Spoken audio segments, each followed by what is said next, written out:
Hello students, welcome back to our channel Gyanmanji Online Education. I hope you all are fine and safe at your home. So students, today onwards we are going to start our fifth poem, The Ball Poem by John Berryman. So you can see the pictures of balls. So variety of balls are there. So in this poem we will talk about the ball. It's a kind of philosophical poetry. Okay, so let's get started over this poem. So after completion of this poem, we can say our 3 units are completed. Okay, so this poem was only remaining in the third unit. So let's get started. About the poet. So here we have our poet John Berryman. October 25, 1940 to January 7, 1972. It was his living time. So, John Berryman, he was an American poet and scholar. He was born in McAlester, Oklahoma. He was a major figure in American poetry in the second half of the 20th century and was considered a key figure in the confessional school of poetry. His best known work is the Dream Songs. So here we have the little bio of the poet John Berryman. How was he? He was a major figure in American poetry in the second half of the 20th century. And he was considered a key figure in confessional school of poetry because he was very well-known poet in his 20th century. And what was his best work? His known as his work, The Dream Songs. So it's all about our poet John Berryman. So let's get started our poem.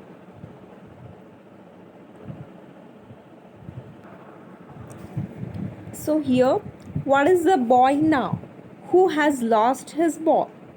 What? What is it to do? I saw it go, merrily bouncing down the street, and then merrily over. There it is in the water. So it's a verse type. Here we can see there is not any kind of rhyme scheme or rhyming words the poet follows. What is the boy now who has lost his ball? So here the title of the poem is The Ball Poem. So here one boy is there who had lost his ball. What is he to do? I saw it go merrily bouncing down the street and then merrily over. There it is in the water. So merrily the ball was bouncing and then bouncing down the street. And then what happened? Then that ball merrily over and merrily over in the water. So here we have new words. Words meaning merrily means cheerful. The ball was going cheerful. जो ball था वो happily jump करके जा रहा था वैसा describe किया है. बाउंसिंग मतलब कि jumping up and down, that we know. तो यहाँ पे बॉल कैसे जा रहा था? The ball was going merrily bouncing down the street and merrily over. That it is in the water. फिर धीरे धीरे जाके स्ट्रीट में से जाके वो कहाँ पे पहुँचा? वाटर में, पानी में जाके गिरा. So little bit explanation here we have. The author says, the poet says that a boy lost his ball and standing with silence. But author saw that the ball was happily jumping and going towards the pot. Now the ball is in the water. So what the boy is going to do? Why he should be so sad? Because the ball was going very happily. So he should not be so sad. No use to say, oh, there are other balls. An ultimate shaking grip fixes the boy as he stands rigid, trembling, staring down all his young days into the harbor where his ball went. I would not intrude on him. A dim, and the ball is worthless. Now he senses first responsibility. So, words meaning we have. So, first we will see that grief means sorrow, rigid means fixed, trembling means shaking, then harbour means a pot or a dog, intrude means invader, and dime means 10 cent US currency. 10 cents. So, no use to say, oh, there are other balls. Why the poet is saying like there is no need to say, oh, there are other balls? That we will see further. So, here, no use to say, oh, there are other balls. An ultimate shaking grief fixes the boy as he stands rigid. So, how the boy was standing? He was standing in rigid, trembling. He was trembling and staring down all his young days into the harbor. पहले जो वो young था, जब वो ball से खेलता था, तो वो पोइट बात कर रहा है कि जब वो बॉल धीरे धीरे जाता था, और बॉल मतलब कि पॉट में जा रहा था, उसे वो स्टैर कर रहा था. ही वॉज रिगिड, टोटली वो फिक्स्ड हो गया था. जो बॉल धीरे धीरे जा रहा था उसे देख कर हिज बॉल वैन, जो उसका बॉल चला गया था वो. I would not intrude on him, मैं उसमें इंटरफियर मतलब उससे कुछ बोलूँगा नहीं. Dime and the ball is worthless, मतलब जो कुछ और बॉल जो है it's totally worthless. Now he senses first his responsibility. No need to be so sad, now he must follow, he must sense his first responsibility. क्योंकि अब वो छोटा बच्चा नहीं है, अब वो बड़ा हो गया है, ताकि वो एक बॉल के लिए ऐसा सैड ना हो जाए. ये पोइट कहना चाहते हैं, समझाना चाहते हैं. इसलिए पोइट कहते हैं कि नो नीड टू से, उसे कहने की ज़रूरत नहीं है कि तुम्हारे पास और भी बॉल्स है खेलने के लिए. The boy became very sad and shivering, मतलब बॉल चला गया था इसलिए वो पूरा काँप रहा था, सैड हो गया था. He becomes sad whenever he thinks of his childhood days standing near the pot. जब वो छोटा था तो पॉट के आगे जब वो खड़ा रहता था, वो सोच रहा था उसके बारे में. Author says there is no use of telling him that there are other balls because no other ball can replace the ball which fell in the water. तो यहाँ पे ये भी बात कहना चाहते हैं पोइट कि जो बॉल चला गया है तो उसके लिए सैड वो होगा, तो क्यों होगा? चला गया है तो उसका रिप्लेसमेंट तो कोई बॉल नहीं कर सकता. और in any once childhood the particular toy is there, particular thing is there for what we are very possessive for that, we don't share with anyone. So here for that boy also, that ball was very special for him, but let it be. Author says there is no use of telling him that there are other balls because no other ball can replace the ball which fell in the water. Now the boy realizes his mistake, that he should be very careful about the things.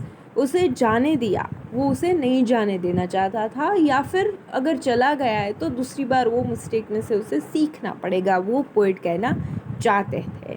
और उसकी देखभाल करना भी कहते हैं. If we have that thing on that time we don't care for them. If that thing will be go away, then only we could understand about that. Next stanza. In a world of possessions, people will take balls. Balls will be lost always, little boy, and no one buys a ball back. Money is external, his learning, while behind his desperate eyes, the epistemology of loss, how to stand up, knowing what every man must one day know, and most know many days how to stand up. So here the poet explains him very well. In a world of possessions, people will take walls will be lost always. लोग कुछ खरीदते हैं और वे फिर वो गुम भी हो जाता है. Little boy and no one buys a ball back, और कोई भी जो चला गया वो बॉल है उसे वापस नहीं ला सकता. मनी इज एक्सटर्नल, जैसे मनी एक्सटर्नल है, that we know. He is learning well behind his desperate eyes the epistemology of loss, मतलब कि जो उसने यहाँ से सीखा है, लॉस के बारे में उसने जो सीखा है. How to stand up, knowing what every man must one day know and most know many days how to stand up. तो यहाँ पर भी कैसे बोलना है, कैसा फिल करना है वो सीख रहा है. possessions means ownership. that ball is mine, this toy is mine, that bag is only mine. तो ये जो possession है उसके बारे में पोइट बोल रहे हैं कि जैसे चाइल्डहुड में ज़्यादा ऐसा होता है, तो इन अ वर्ल्ड ऑफ पोजेशंस तो अभी भी है, सारे लोगों के लिए ऐसा कुछ ना कुछ तो होता ही रहता है. देन एक्सटर्नल, मतलब कि जो हमारे साथ अटैच नहीं है. यहाँ पे एक्सटर्नल का मीनिंग क्या है? Here things with which feelings are not attached. Desperate means hopeless. Epistemology means Greek word episteme means knowledge. तो यहाँ पे एपिस्टेमोलॉजी का मीनिंग होता है नॉलेज. सो हियर वो क्या अपने डेस्परेट आइज, मतलब कि पूरी होपलेस आइज से क्या देख रहा है, क्या सीख रहा है, वो पोएट बात कर रहा है कि कैसे उसके आगे हमें जीतना है. जीतना है मतलब कुछ वॉर में जीतना नहीं है, पर अगर वो बॉल चला गया है तो वो वापस आने वाला नहीं है. वैसे ही वो ये जो ग्रिफ होता है, हमें जो उसके बारे में पोएट बात कर रहे हैं. The poet rightly says the world grabs what we have. The world will grab whatever we have. Losing things is very common. Once we lose the things, it's hard to get it back. We can't buy everything through money. Money is very important, but that is not the essential thing. कि ऐसा नहीं है कि अगर हमारे पास पैसे हैं तो सब कुछ हम खरीद सकते हैं. That is very important part of our life. पर यहाँ पे फिलॉसफी क्या कहते हैं कि अगर कुछ गुम हो गया है, अगर पोजेशन में लोगों ने, ये पूरी जो दुनिया है वो पजेसिव है, तो हमारे पास से किसी लोगों ने वो ले लिया है तो वो हमारे पास फिर से आने वाला नहीं है. We can't buy everything through money. The boy gets the knowledge how to stand up after experiencing the loss of his ball. पर वो बॉल गुम हो जाने के बाद हमें फिर से कैसे खड़े होना है, जो ग्रिफ है वो बुला के फिर से कैसे आगे बढ़ना है, वो फिलोसॉफी यहाँ पे पोइट बात कर रहा है.